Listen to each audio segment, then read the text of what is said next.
Bonjour à tous, alors aujourd'hui dans cette vidéo, trois petits exemples pour apprendre à utiliser les théorèmes de comparaison. Alors ces deux théorèmes qu'on peut utiliser, qui sont un petit peu comme des théorèmes d'encadrement, on va le voir.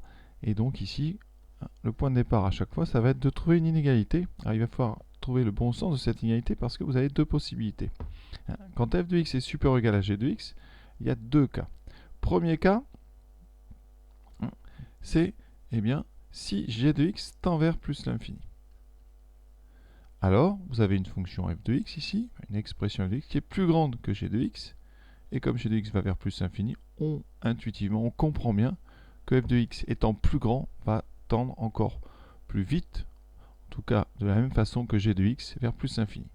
Graphiquement, si on compare les deux courbes, la courbe de g, puisque g tend vers plus l'infini, sa courbe va être donc une courbe ascendante, ici vers le haut, et ça va atteindre les hauteurs qu'on veut. Alors il peut y avoir des oscillations, je fais vraiment un cas simple. Ça veut dire que votre fonction f, sa courbe elle va être située au-dessus de cette courbe bleue. Donc elle peut très bien osciller, mais vous voyez, elle va être obligatoirement guidée, on va dire, par g, puisque g va monter, la courbe de g va monter, la courbe de f n'a pas d'autre choix que d'être encore plus haut que celle-là, donc elle va tendre, elle, vers plus l'infini. Donc quand vous voulez utiliser le théorème pour montrer une limite plus l'infini, il faut montrer que votre fonction est plus grande qu'une autre fonction qui tend vers plus l'infini. Donc on va ici essayer de trouver un f de x supérieur ou égal. Deuxième cas, si cette fois-ci f de x tend vers moins l'infini.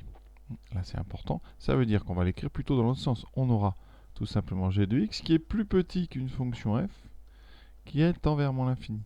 Donc, vous comprenez bien, la courbe de g va forcément être toujours plus basse que la courbe de f, et comme la courbe de f, elle va être de plus en plus basse à cause de cette limite, vous aurez donc ici, par conséquent, une limite de g qui est moins l'infini. Donc, à chaque fois, il va falloir un petit peu à l'avance savoir si la limite c'est moins l'infini ou si la limite c'est plus l'infini, pour voir quel théorème vous allez utiliser.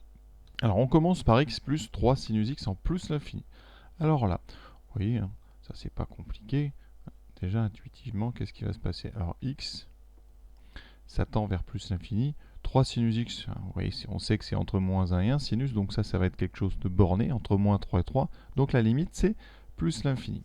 Donc là, vous avez deux façons. Soit vous utilisez le théorème d'encadrement, qui marche très bien aussi, et vous dites que x plus 3 sinus x est entre x moins 3 et x plus 3. Et dans ce cas-là, vous utilisez le théorème des gendarmes, à gauche plus l'infini, à droite plus l'infini, et au milieu, donc vous aurez, d'après le théorème des gendarmes, une limite plus l'infini. Ça, vous le rédigez évidemment si vous voulez, ça marche très bien comme ça. Sinon, on peut n'utiliser que le théorème de comparaison. Ce qui va nous intéresser, c'est uniquement le côté gauche ici. Donc on écrit pour tout x appartenant à R, x-3 est plus petit ou égal à x plus 3 sinus x. Or, la limite de x-3 quand x tend vers plus l'infini, c'est plus l'infini, et donc, vous voyez, forcément, f de x ici est plus grande qu'une fonction ici qui tend vers plus l'infini. Donc, d'après le théorème de comparaison,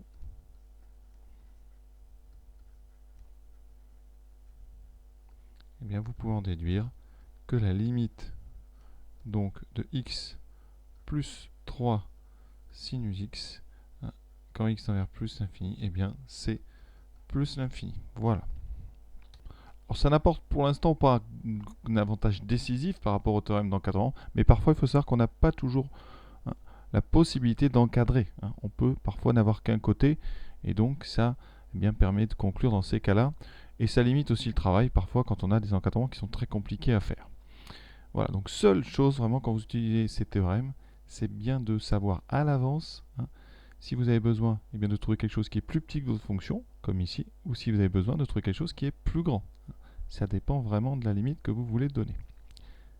Deuxième exemple, donc ici, une sorte de polynôme. Alors certains vont dire égale limite quand x tend vers plus l'infini de x carré en disant on néglige les autres, mais ça vous n'avez pas le droit du tout.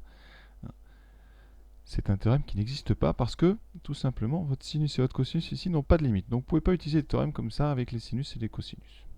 Seule chose auquel vous avez droit, c'est l'intuition. Intuitivement, on voit bien quand même que c'est x carré qui va donner sa force, et donc la limite, ça va être plus l'infini. Et donc, limite plus l'infini, il faut donc utiliser le premier théorème.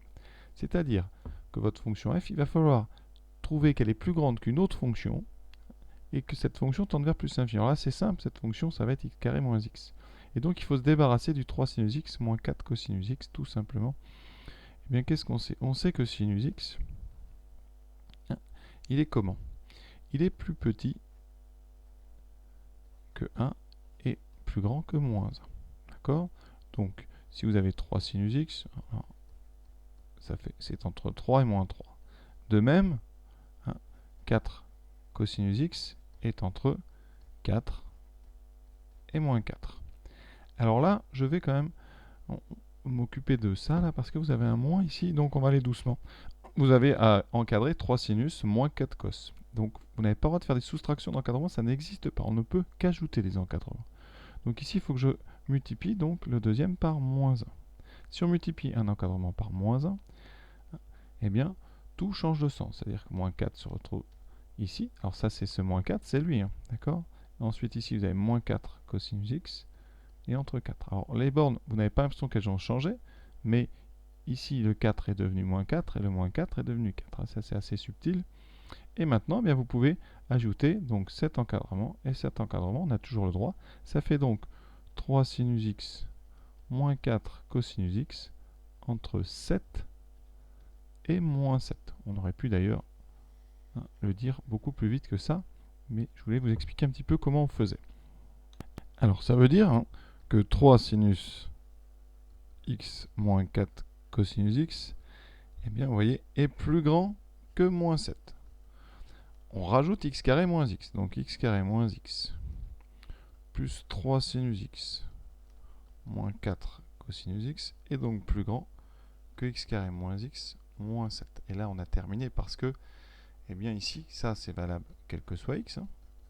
Et la limite à droite ici, donc la limite quand x tend vers plus l'infini de x carré moins x moins 7, eh bien c'est plus l'infini. Alors pourquoi? Eh bien je vais le faire à gauche, parce que si on reste dans le programme de terminale, x carré moins x moins 7, c'est x carré facteur de 1 moins 1 sur x moins 7 sur x2. Ici, je factorise évidemment pour x strictement positif. Comme ça, on peut factoriser et faire des divisions par x, puisqu'x sera non nul. Et là, eh bien, vous pouvez donner la limite. Alors la limite, quand x tend vers plus l'infini de x carré, c'est plus l'infini. La limite de 1 moins 1 sur x moins 7 sur x2, c'est 1. Pourquoi? Rapidement, parce que ici, 1 sur x et 7 sur x2 tendent vers 0. Et donc, par produit, la limite, elle vaut plus l'infini. Voilà. Deuxième méthode que je préfère, c'est si vous utilisez le théorème dit des monômes de plus haut degré. Ici, la limite de votre polynôme, c'est la même que la limite de son terme de plus haut degré. Donc, son terme de plus haut degré, c'est x carré. Donc, vous aurez la même limite que x carré, qui est donc plus infini. Quand vous utilisez ce théorème, vous indiquez juste ici un plus haut degré ou principe du plus haut degré. Voilà. Donc, dans notre encadrement, le membre de droite tend vers plus l'infini. Or, votre fonction ici, eh bien, vous voyez, cette expression ici, elle est toujours plus grande qu'une expression qui tend vers plus l'infini. Donc, eh bien, ces deux choses-là, d'après le théorème de comparaison,